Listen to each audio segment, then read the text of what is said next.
Hello and welcome to Verified Live. Palestinian officials say an attack at Gaza's largest hospital, Al-Shifa, has killed at least 13 people, including several sheltering in a courtyard.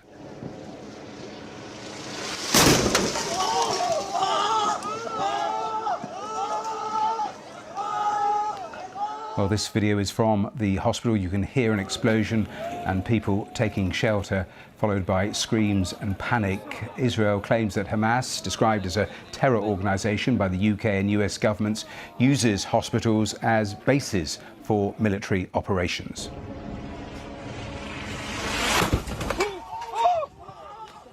Well, people sheltering in the grounds also recorded the moment and its aftermath. Dr. Marwan Abu Saida, a general surgeon at the Al-Shifa hospital, told the BBC that the situation was desperate. Here in Shifa, I'm hearing the shooting and bombardment everywhere around me in Shifa hospital. It is a horrible situation now, and some of the displaced people evacuated from Shifa because it is not a safe place to stay in it.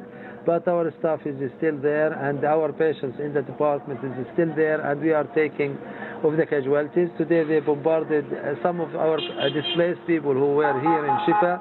They moved to one shelter to the school, and at the school they were under attack, and more than 15 people killed at that moment. Well, Israeli tanks are reported to have surrounded several other hospitals in Gaza. Let me show you this footage from the Al-Rantisi pediatric hospital in Gaza City. This footage appears to show Israeli troops positioned outside of the hospital. Witnesses say loud hailers were being used to order anyone who wasn't medical staff or a patient to leave.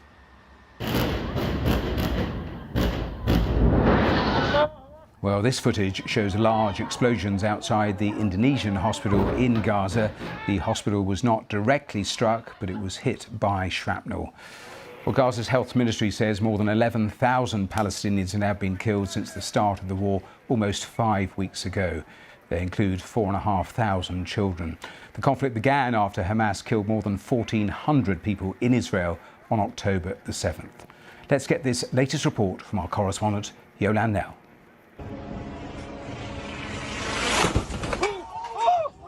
Panic and bloodshed in Gaza's Shifa hospital this morning.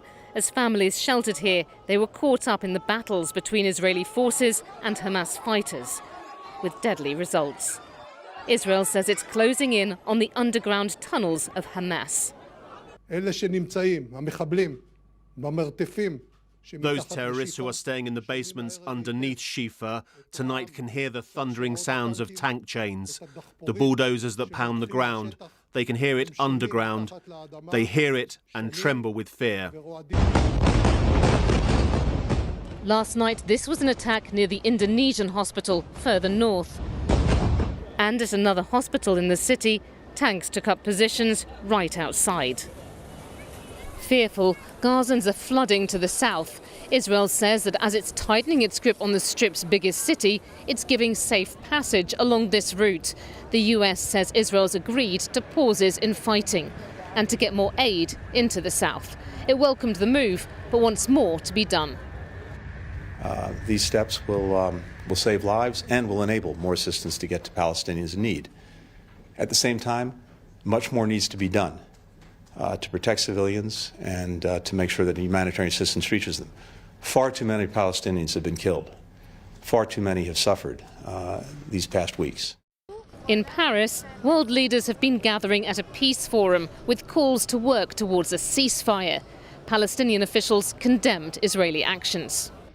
The Israelis don't want any ceasefire because today the Israelis are in the mood of revenge, genocidal revenge, collective killing for the sake of killing, and the goals that they are setting, they will never reach these goals. Queuing hungrily with empty pots in southern Gaza this lunchtime, a hot meal being prepared. The charity says it tries to help as many as it can, but there's never enough to go around. In Gaza, this is a key point in the war, and for Palestinians living there, each day is about survival. Yolande Nell, BBC News, Jerusalem. Well, a little earlier I spoke to our diplomatic correspondent Paul Adams in Jerusalem, and he told me how complex the currently military operation was in Gaza.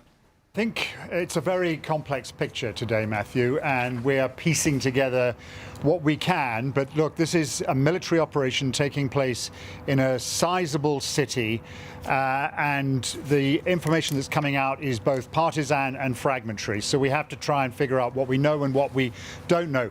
What we do know is that the Israelis now have their military parked pretty much outside at least 3 of the main hospitals in Gaza, Al-Shifa, Al-Quds and the Indonesia hospital. Now, all 3 of those hospitals are ones that the Israelis have said in the past are places where Hamas have some of their infrastructure based. So it's no surprise that the Israelis are focusing on those 3 hospitals. What we're also hearing is that there are airstrikes taking place in a number of places. Reports in the last hour or two of bodies being pulled out from a school in the northern part of Gaza City, as many as 50 bodies there. And again, the thing to remember here is that we're constantly hearing about schools and hospitals. These are the places where civilians are still seeking shelter because they believe that they're places that will be safe because they're UN facilities or because they're hospitals. The Israelis want all of those people out of the way, and so they are trying to pressure the civilian population to leave the area, keeping open that corridor to the south, but also making their military presence very, very clearly felt in a number of places. And Paul, we've seen again those pictures of people leaving the north of the territory. We're nearly 5 weeks into this conflict. Your assessment of where we are? Well, this battle for Gaza City, which has been going on now for, a week or so, is, I think, if you are looking at this from an Israeli perspective, going pretty well. They are advancing deep into parts of the city. They do not appear to be incurring many losses on their own side.